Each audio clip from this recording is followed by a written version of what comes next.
Hello everyone, start your day with sweetest smile.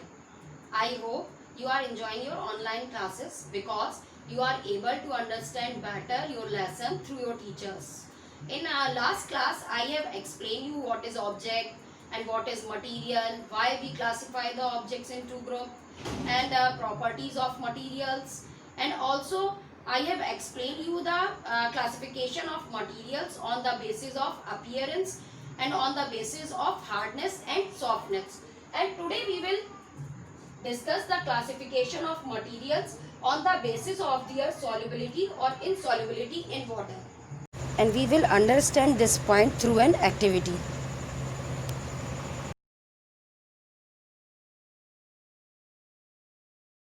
All the materials can be classified into two groups on the basis of their solubility.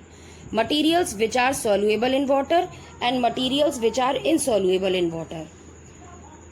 For this activity, we will take 2 glasses filled with water and add half a spoon of salt in it. Now, stir the salt with a spoon and we will find that the salt has disappeared into water. And from this activity, we conclude that salt is a material which is soluble in water.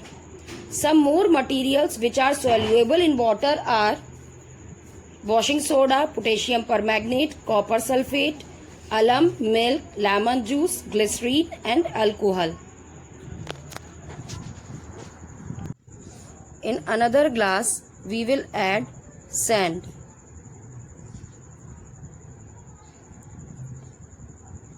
And shake it well.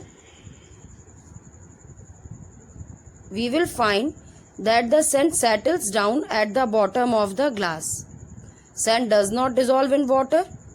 From this activity, we conclude that sand is a material which is insoluble in water. Some more materials which are insoluble in water are chalk powder, sawdust, sulfur, glass, plastic, paper, flour, wax, etc.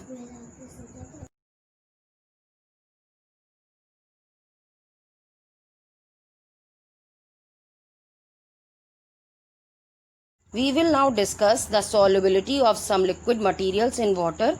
For this activity, we will take 2 glasses filled with water. In first glass, we will add milk, and milk is soluble in water. Yeah, we can say that the milk is miscible with water. Miscible used for liquids which can be mixed together. In another glass, we will pour vegetable oil. Oil is insoluble in water. Yeah, is immiscible with water. Allow it to stand for a few minutes and observe. We will see 2 separate layers of water and oil in the glass.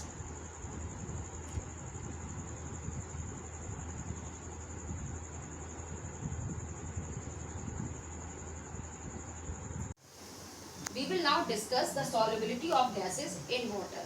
Some gases dissolve in water, whereas other gases do not dissolve in water. Oxygen is dissolved in water, and the aquatic plants and aquatic animals also use this dissolved oxygen for their respiration. And the carbon dioxide is also soluble in water, and this carbon dioxide gas used by the plants in the photosynthesis process. And the 2 gases which do not dissolve in water are methane and nitrogen. Classification of materials on the basis of their heaviness or lightness. All the materials can be classified into 2 groups on the basis of their heaviness or lightness.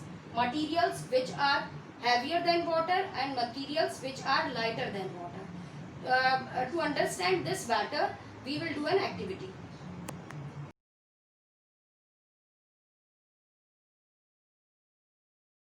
Again, we will take 2 glasses filled with water. In one glass, we will drop iron nail. In another glass, we will drop candle.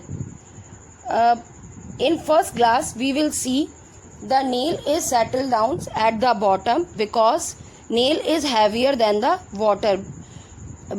Because the density of the nail is more than the density of the water. In another glass we will see the candle floats in water because the wax is lighter than the water.